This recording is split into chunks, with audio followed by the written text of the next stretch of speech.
ರಾಜ್ಯದ ಗ್ರಾಮೀಣ ಜನತೆಗೆ ಗುಡ್ ನ್ಯೂಸ್. ಜುಲೈ 1ರಿಂದ ಗ್ರಾಮ ಪಂಚಾಯಿತಿಯಲ್ಲೇ ಸಿಗಲಿದೆ ಜನನ ಮರಣ ಪ್ರಮಾಣ ಪತ್ರ.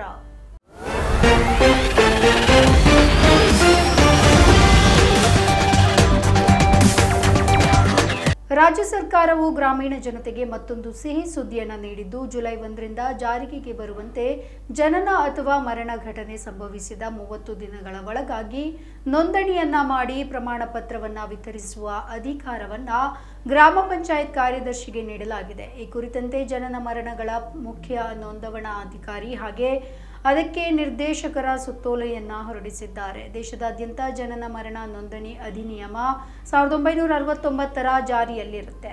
ಕರ್ನಾಟಕ ಜನನ ಮರಣ ನೋಂದಣಿ ನಿಯಮಗಳು 1999ರ ಮೂಲಕ ಪುನರ್ರಚಿತ ನಾಗರಿಕ ನೋಂದಣಿ ಪದ್ಧತಿಯನ್ನ ದಿನಾಂಕ 1/1/2000ರಿಂದ ರಾಜ್ಯದಾದ್ಯಂತ ಏಕೀಕರಣ ಜನನ ಮರಣ ನೋಂದಣಿಯನ್ನ ಕಡ್ಡಾಯವಾಗಿ ಜಾರಿಗೊಳಿಸಲಾಗಿದೆ ಎಂದಿದ್ದಾರೆ.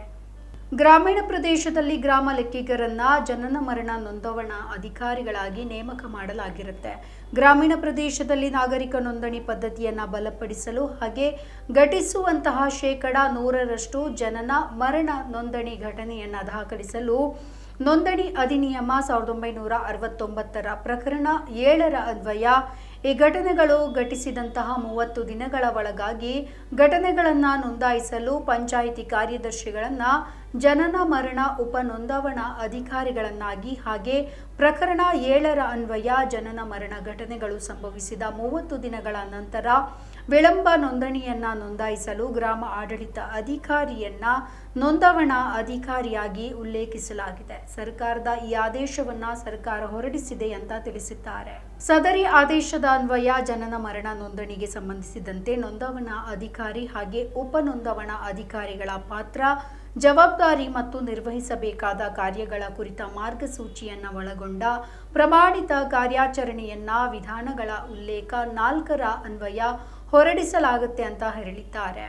ದಿನಾಂಕ 1/7/2024ರಿಂದ ಜಾರಿಗೆ ಬರುವಂತೆ ಉಲ್ಲೇಖ 3ರ ಪ್ರಕಾರ ಸರ್ಕಾರದ ಆದೇಶವನ್ನ ಗ್ರಾಮೀಣ ಪ್ರದೇಶಕ್ಕೆ ಅನ್ವಯ ಆಗುವಂತೆ ಅನುಷ್ಠಾನಗೊಳಿಸಲಾಗಿದೆ. ನಮ್ಮ ಈ ವಿಡಿಯೋ ನಿಮಗೆ ಇಷ್ಟ ಆದಲ್ಲಿ ಲೈಕ್ ಮಾಡಿ, ಶೇರ್ ಮಾಡಿ, ಕಮೆಂಟ್ ಮಾಡಿ ಮತ್ತೆ ಸಬ್ಸ್ಕ್ರೈಬ್ ಮಾಡಿ.